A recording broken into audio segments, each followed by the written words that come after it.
हाय guys, नमस्कारम। कैसे हैं आप लोग? आप देख सकते हैं स्क्रीन पे सदगुरु हमारे। एक भाषा में बोलो जी। देखिए, एक आपदा आ रही है। पिछले 26-27 सालों से हम इस पर काम कर रहे हैं। भारत के 1 करोड़ बच्चों को प्रधानमंत्री को लिखना चाहिए। हमें 7.8 अरब ब्रांड एम्बेसडर चाहिए। सेव सॉइल के बाद अब क्या?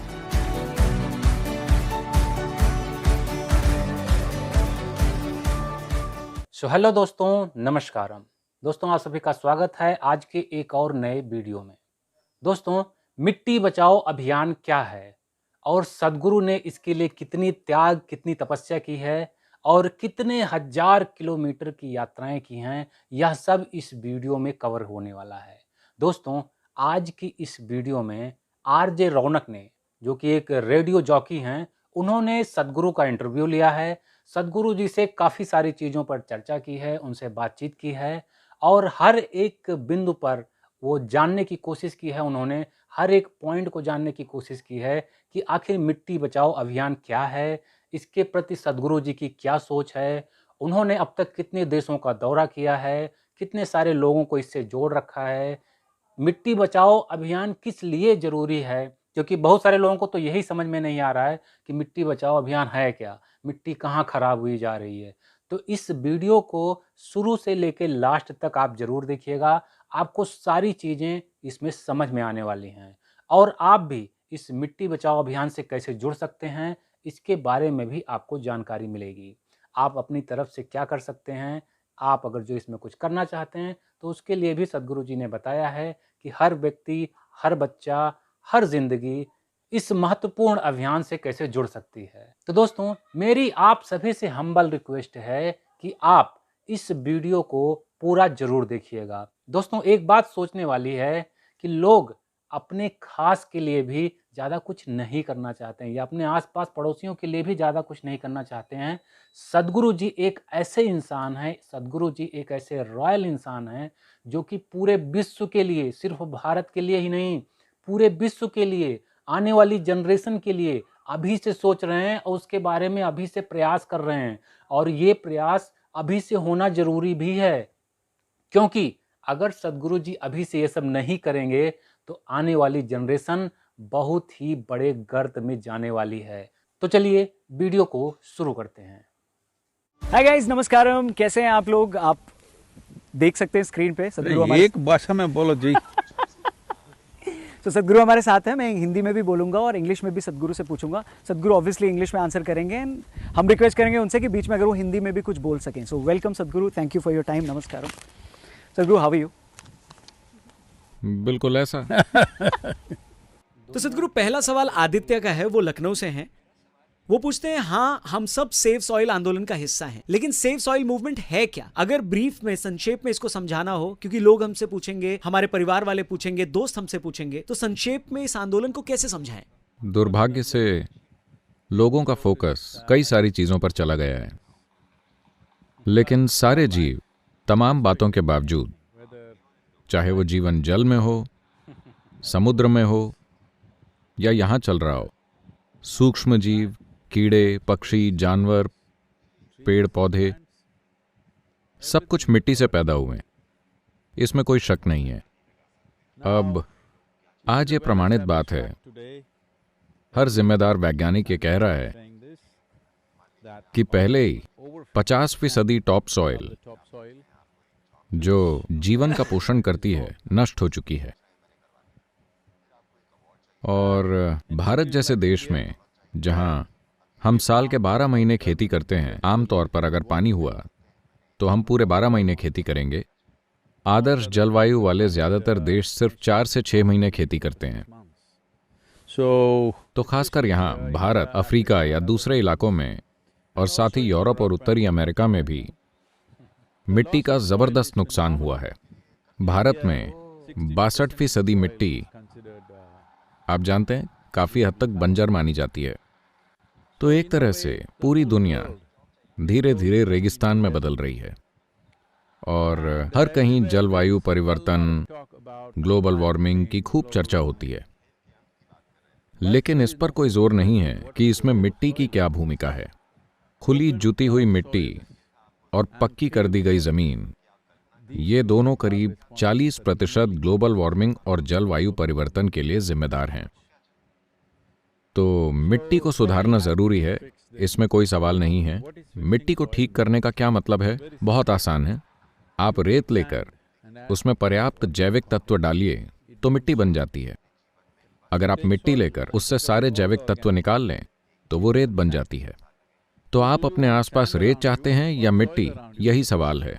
अगर आप जीवन चाहते हैं तो आपको मिट्टी की जरूरत होगी। तो ऐसा होने के लिए आपको क्या करना होगा?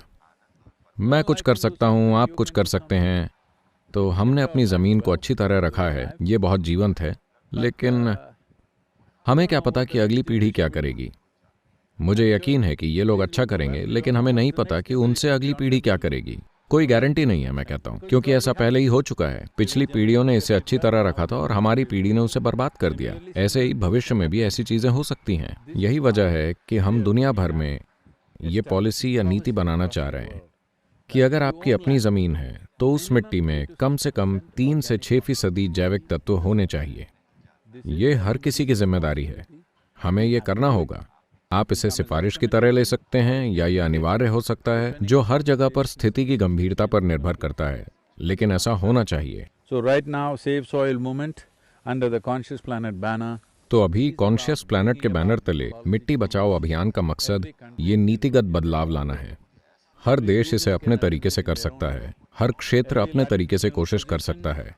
हर अक्षांशीय स्थिति, खेती की परंपराएं, आर्थिक परिस्थितियां, ये सब तय करेंगी कि ये कैसे किया जाना है। लेकिन जरूरी बात यह है कि आप कहीं भी हों, आपकी मिट्टी में कम से कम 3 से 6% जैविक तत्व होना चाहिए। यही पूरा मिट्टी बचाओ अभियान है। ये मेरे इसके लिए परवाह करने की बात नहीं है। हाँ, आपको जरूर इसकी परवाह करनी चाहिए, लेकिन जरूरी बात ये पक्का करना है कि आने वाली पीढ़ी के पास मिट्टी हो, क्योंकि मिट्टी एक जीवित इकाई है, कोई सामान नहीं। Absolutely. तो आदित्य, आपको अपना वीडियो मिल गया, आप इसे काट कर अपने लोगों के साथ जरूर शेयर करना। यही है सेव सॉइल आंदोलन। सदगुरु योगेश मुंबई से पूछते हैं कि क्या कोई ऐसी घटना थी जिसने आप पर इतना असर डाला कि एक दिन आपने फैसला किया कि चलो अपनी मिट्टी बचाएं? क्या हुआ था? देखिए, एक आपदा आ रही है, पर ज्यादातर लोगों को तब पता चलेगा जब वो धमाके के साथ आएगी। लेकिन अगर आप संवेदनशील हैं तो आप इसे अपने चारों तरफ होते हुए देख सकते हैं। ऐसा नहीं है कि हमने अचानक से मिट्टी बचाओ अभियान के बारे में सोचा। पिछले 26-27 सालों से हम इस पर काम कर रहे हैं। देखिए, मैं कोई वैज्ञानिक नहीं हूं, न ही पर्यावरण विशेषज्ञ हूं। मैं एक कीड़े की तरह हूं। लेकिन अगर आप मुझसे पूछें तो ये कीड़ा या इस मिट्टी का कोई भी कीड़ा इस मिट्टी के बारे में दुनिया के किसी भी वैज्ञानिक से ज्यादा जानता है। मेरा विश्वास कीजिए। मैं उन सब के लिए पूरे सम्मान के साथ, वो काफी काम कर रहे हैं। लेकिन एक कीड़ा जब मिट्टी खराब होती है तो वो तुरंत जान जाता है, क्योंकि ये उसके जीवन को प्रभावित करता है। तो ऐसे ही मैं कीड़े की तरह हूं, यानी कि मैं इस धरती पर रेंग रहा हूं। बाकी लोग कहाँ हैं? ओ, वो एक ऊंची जगह पर रहते हैं जो उनका दिमाग है। मैं पृथ्वी पर रहता हूं, इसलिए अगर मैं इस धरती पर कदम रखूं तो मैं जान जाता हूं कि मिट्टी उपजाऊ है या नहीं। मुझे उसे खोद कर देखने की जरूरत नहीं है। अगर मैं सिर्फ उस पर पैर रखूं तो मैं जान जाता हूं, क्योंकि ये पूरी चीज हमेशा स्पंदित होती रहती है। आपका शरीर भी वो मिट्टी है जिस पर आप चलते हैं। आप कैसे संवेदनशील नहीं हैं? क्योंकि आप एक तरह से अपने ही मनोवैज्ञानिक नाटक में कुछ ज्यादा ही खोए हुए हैं। आपका नाटक सृष्टि और सृष्टि के मूलभूत तत्वों से ज्यादा महत्वपूर्ण होता जा रहा है। ये जीवन का एक मूलभूत तत्व है। ये मिट्टी, खासकर टॉप सॉइल के ऊपरी 12 से 15 इंच, इस धरती पर लगभग 87% जीवों की बुनियाद है। लेकिन हम संवेदनशील नहीं हैं, क्योंकि हमारा नाटक हमारे दिमाग में या हमारे फोन पर चलता रहता है। बहुत बढ़िया। सदगुरु, अगला सवाल अरविंद पूछना चाहते हैं। वो दिल्ली से हैं। उनका कहना है, दिल्ली वाला होने के नाते मुझे वायु प्रदूषण की ज्यादा चिंता है। बेशक जल प्रदूषण भी एक समस्या है, तो मेरे लिए वायु प्रदूषण और पानी का प्रदूषण समस्या है। So, तो पहले मुझे ये देखना चाहिए या मुझे इस आंदोलन को फॉलो करना चाहिए और पहले मिट्टी की बात करनी चाहिए? देखिए, चाहे आपको साफ पानी चाहिए या साफ हवा, सबसे मूलभूत चीज मिट्टी है। क्योंकि अगर आपको पानी चाहिए तो यह महत्वपूर्ण है कि मिट्टी अच्छी हो, क्योंकि पानी को रोक कर रखने के लिए कोई दूसरी जगह नहीं है। अफसोस, आज की पीढ़ी सोचती है कि आप पानी को प्लास्टिक की बोतल, टंकी, बांध या झील या कुएं में रोक कर रख सकते हैं। नहीं, पानी को वहां नहीं होना चाहिए। पानी को मिट्टी में होना चाहिए। पानी को रोक कर रखने की मिट्टी की क्षमता is 800% more, 800% more. पूरी दुनिया की तमाम नदियों से 800% ज्यादा है। तो पानी को मिट्टी में होना चाहिए, कहीं और नहीं। लेकिन वो हर जगह है, क्योंकि हमें लगता है कि वो तभी उपयोगी है जब वो वहां हो जहां हम उसे देख सकें। वो वहीं उपयोगी है क्योंकि मिट्टी में जल तत्व है, तभी पेड़ पनपे हैं, तभी हर चीज बढ़ रही है, तभी आपका भोजन उग रहा है। आधुनिक सिंचाई का ये पूरा तरीका अपने आप में एक is a very अधपका विचार है। मैं आपको जंगल में घुमाने ले चलूंगा। अगर आप अपनी उंगली से खोदें, किसी कुदाल से नहीं, सिर्फ अपनी उंगली से, किसी भी मौसम में वो नम होगी। मिट्टी को ऐसा ही होना चाहिए। वहां जैविक तत्व 50 से 70-75 के बीच कहीं होता है। खैर, ये हम नहीं कर सकते। अगर आप 3 से 6% कर दें, मिट्टी समृद्ध रहेगी। आप उसमें काफी फसलें उगा सकते हैं। अगर आप वाकई समृद्ध मिट्टी चाहते हैं, कम से कम 12% अगर आप पा सकें, तो आपको जमीन को सींचने की जरूरत नहीं है, वो अपने आप उगेगा। सदगुरु, ये सवाल बड़ा दिलचस्प है। ये एक 10 साल की बच्ची हैं, इनका नाम है भव्या, ये नागपुर से हैं और वो कह रही हैं, सदगुरु मैं आपकी सबसे छोटी फैन हूँ। वो सबसे छोटी कैसे कह सकती है? वो ऐसा नहीं कह सकती। खैर, बहुत बढ़िया। भव्या, भव्या, दिव्या, भव्या। भव्या। तो वो कहती हैं कि मैं इस आंदोलन का हिस्सा बनना तो चाहती हूँ, लेकिन मैं बाइक नहीं चला सकती क्योंकि मैं छोटी हूँ, और न ही वीडियो बनाकर उसे सोशल मीडिया पर पोस्ट कर सकती हूँ क्योंकि मेरे माता पिता मुझे ये करने नहीं देंगे। तो मैं क्या कर सकती हूँ? अपने सहपाठियों, अपने स्टूडेंट्स, अपने फ्रेंड्स के साथ मैं क्या कर सकती हूँ? इनके जैसे छोटे बच्चे बच्चियों के लिए उनके पास बहुत महत्वपूर्ण काम है।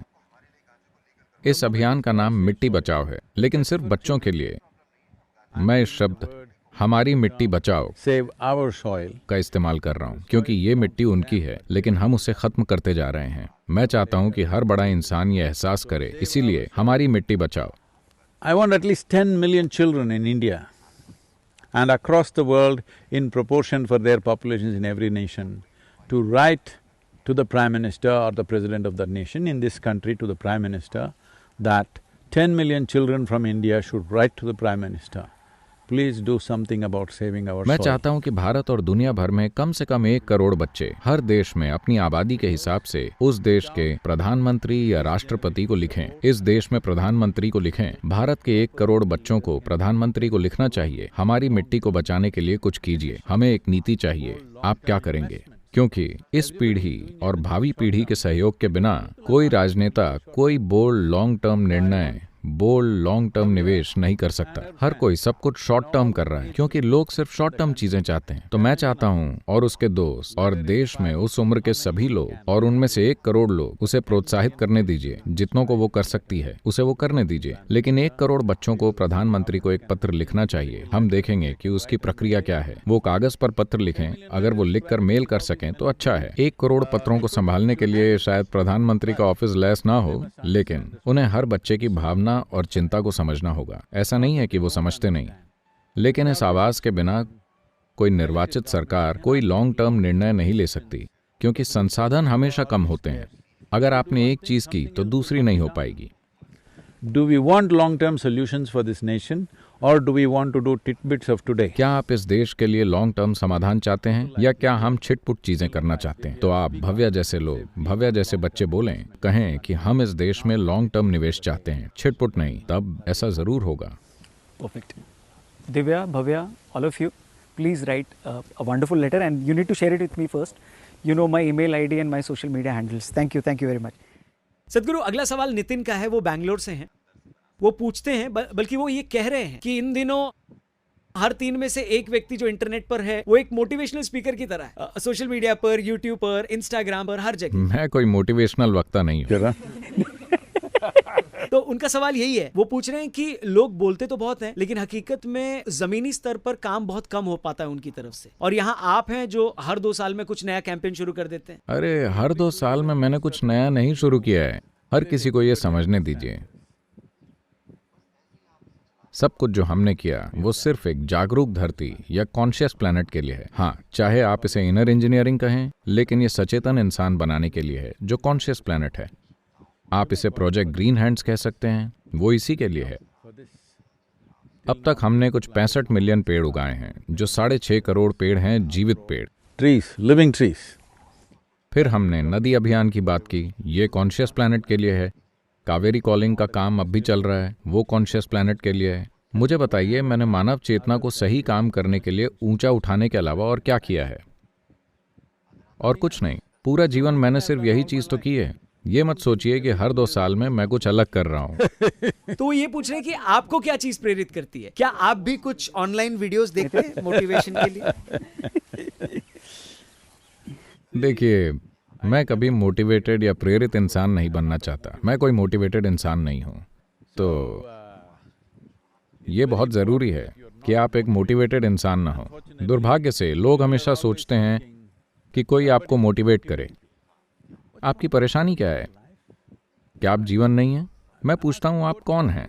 कोई भी, नितिन या जो भी, आप क्या हैं? क्या आप जीवन हैं? क्या आप दिल्ली वाले? बैंगलोर। Bangalore. तो आपकी पहचान छोटी चीजों से है, यही सारी समस्या है।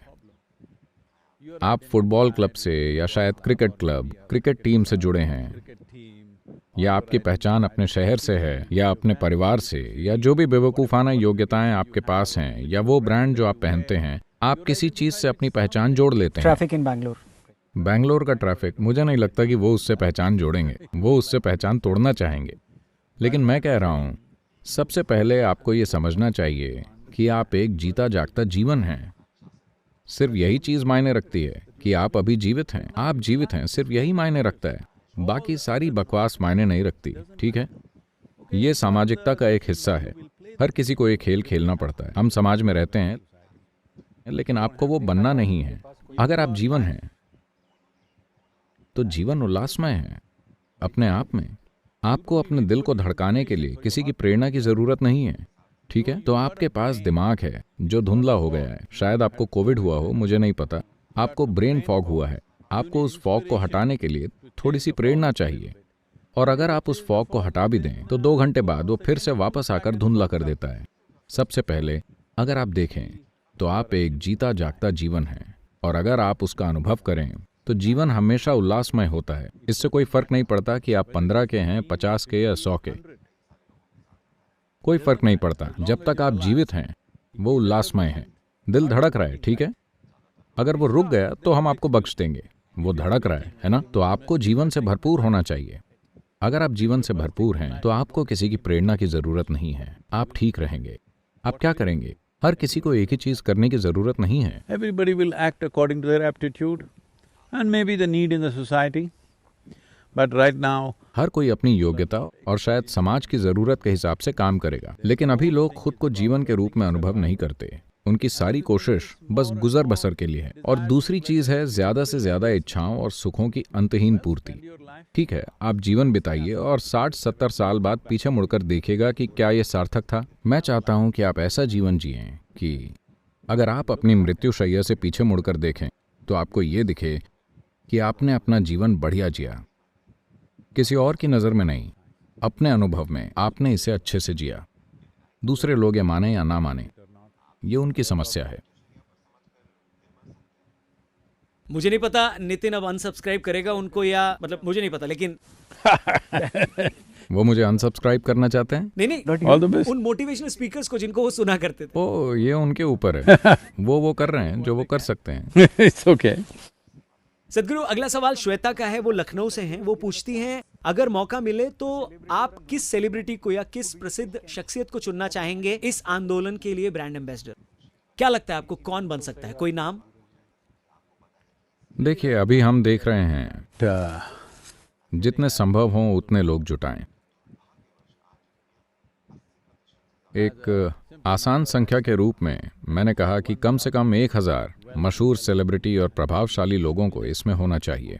मेरे ख्याल से हम आसानी से 600 से 700 की संख्या तक पहुंच जाएंगे। शायद हम 1000 या उससे ज़्यादा तक पहुंच जाएं, क्योंकि ये मेरा प्रोजेक्ट नहीं है।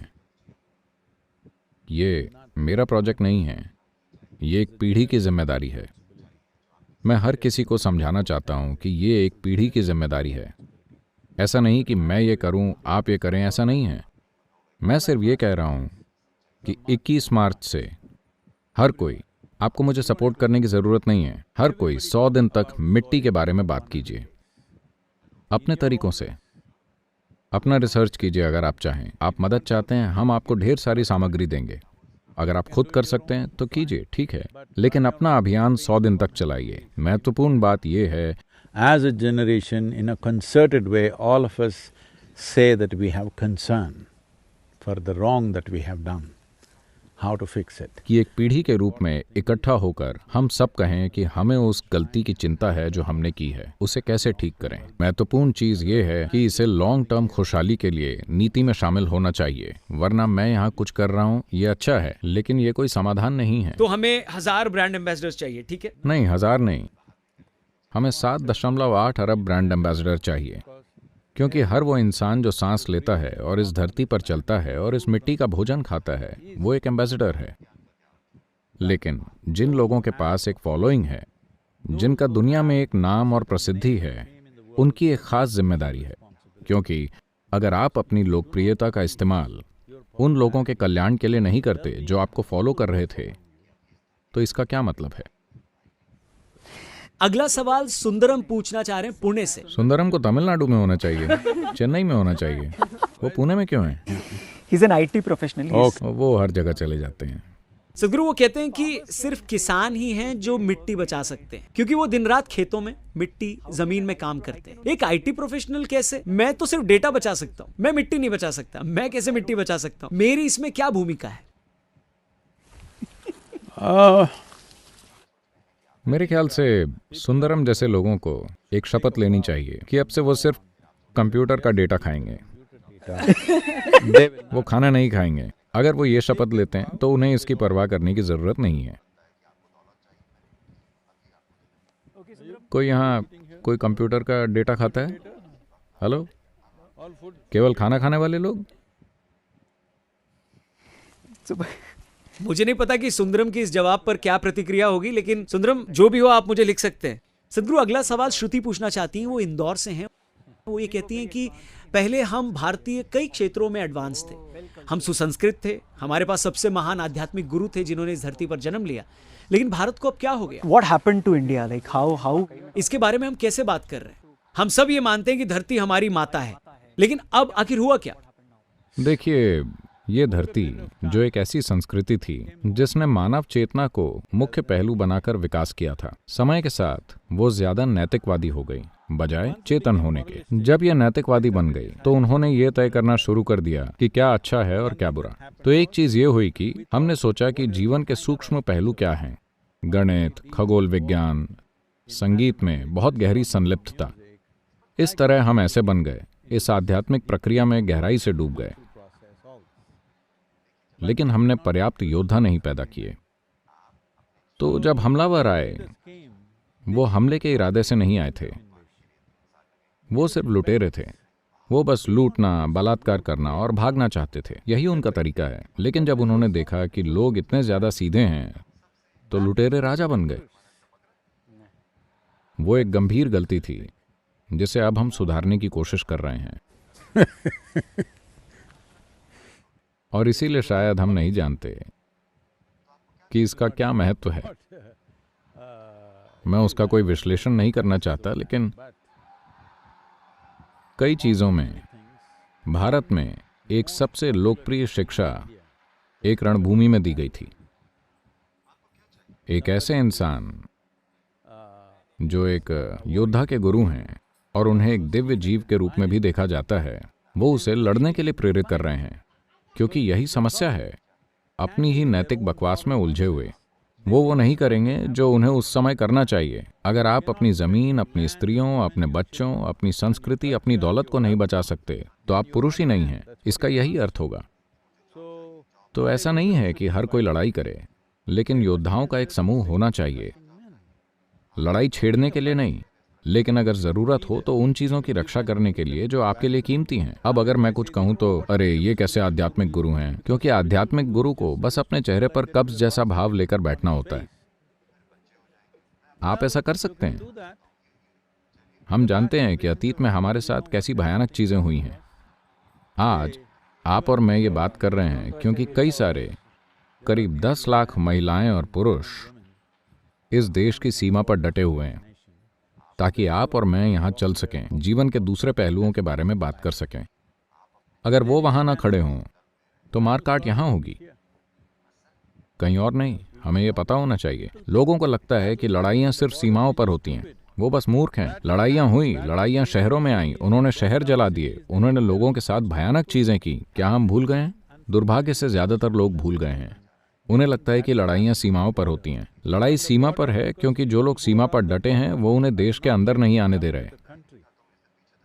ये उनके समर्पण, उनकी लगन, उनके त्याग के कारण है कि हम यहाँ बात कर रहे हैं। हमें ये कभी नहीं भूलना चाहिए। True.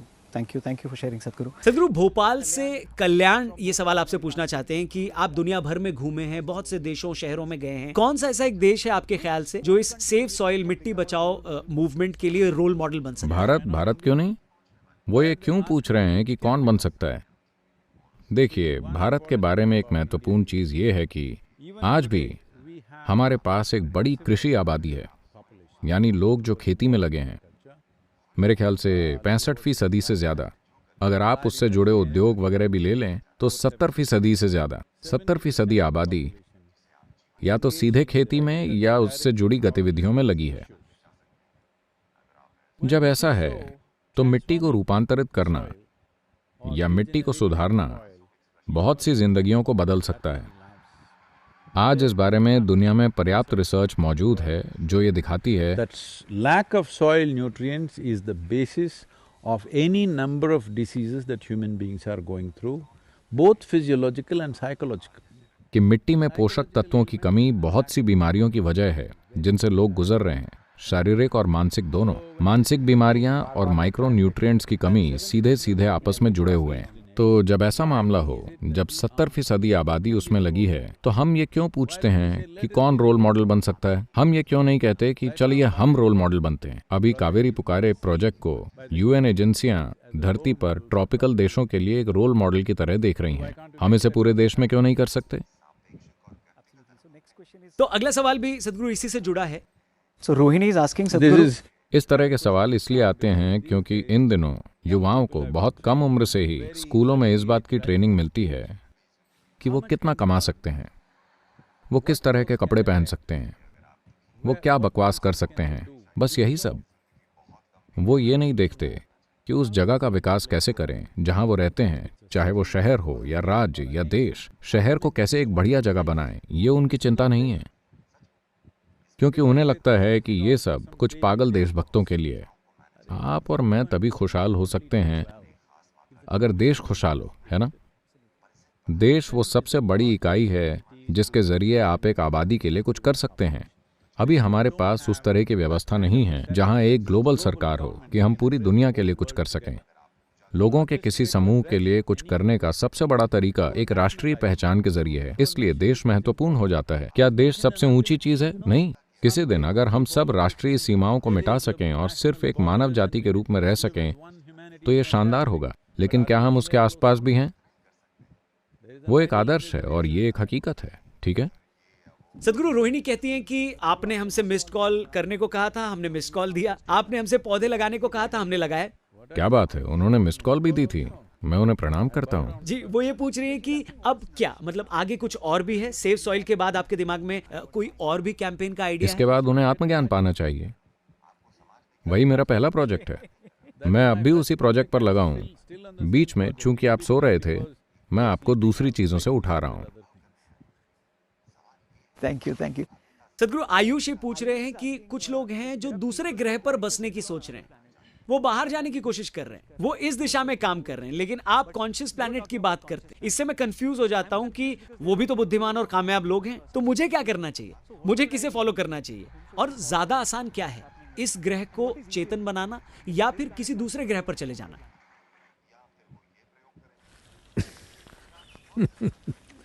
See, according to every scientific data and according to anybody who has little sense in their head, One planet that we know which can sustain life in a wonderful way is this one planet. हर वैज्ञानिक आंकड़े के मुताबिक और हर उस व्यक्ति के मुताबिक जिसके सिर में अक्ल है, एक ग्रह जिसे हम जानते हैं कि वो बढ़िया तरीके से जीवन को बनाए रख सकता है, वो ये ग्रह है। ऐसा लगता है कि उन्होंने कुछ 600,000 ग्रह खोजे हैं, ऐसे ही रासायनिक संरचना और चीजों वाले, कुछ लाख या 1 करोड़ या 1 अरब प्रकाश वर्ष दूर। तो जो लोग इसके लिए वाहन बना रहे हैं, इसके लिए शुभकामनाएं। मैं विज्ञान या खोज के खिलाफ नहीं हूं, लेकिन अगर आप ये नहीं जानते कि इस ग्रह को ठीक से कैसे रखें, तो किसी दूसरे ग्रह पर जाने का क्या मतलब है? वहां भी वो यही चीजें करेंगे। पहले यहाँ ढंग से रहना सीखिए, यहाँ प्रैक्टिस कीजिए और फिर स्वर्ग जाइए। मैं बस यही कह रहा हूँ। हर कोई सोचता है कि वो स्वर्ग जाएंगे और फिर वो आनंद से रहेंगे। अगर आप स्वर्ग जा रहे हैं तो कम से कम यहाँ खुश रहने की प्रैक्टिस कर लीजिए। तो अगर आप वहाँ जाकर अच्छा जीवन जीना चाहते हैं तो कम से कम यहाँ अच्छे से रहने की प्रैक्टिस कीजिए। फिर जहाँ जाना चाहें वहाँ जा सकते हैं। मैं यहीं रहूँगा। सदगुरु, आनंद कहते हैं कि मैं कोई धार्मिक व्यक्ति नहीं हूं और न ही मैं एक आध्यात्मिक साधक हूं। मैं पक्के तौर पर नास्तिक हूं। आपको क्या लगता है, मैं भी इस आंदोलन का हिस्सा बन सकता हूं? जैसा कि मैंने पहले कहा, चाहे आप नास्तिक हों या आस्तिक, चाहे आप हिंदू हों या मुस्लिम, आप चाहे जिस भी जाति के हों, आप चाहे जो भी और हों, आदमी, औरत, जंगली जानवर, आप चाहे जो भी हों, क्या आप खाना खा रहे हैं या आप अपनी नास्तिकता खा रहे हैं? अगर आप खाना खा रहे हैं तो मिट्टी महत्वपूर्ण है। बहुत बढ़िया सदगुरु, थैंक यू। सदगुरु, अब एक क्विक रैपिड फायर राउंड है। आपको बस 3 में से एक ही ऑप्शन को चुनना है। Kaveri calling, youth and truth, save soil. अरे ये 3 अलग अलग चीजें नहीं हैं, ये एक ही हैं। बेशक कैंपेन्स के अर्थों में, तो भी आपको एक चुनना है। वो 3 अलग अलग चीजें नहीं हैं, वो एक ही हैं। Still, if you have to pick one. मैं कैसे चुन सकता हूँ? वो पहले से ही एक हैं। कौन सी चीज है जो आपके दिल के सबसे ज्यादा करीब है? खेती करना, गोल्फ खेलना या बाइक चलाना?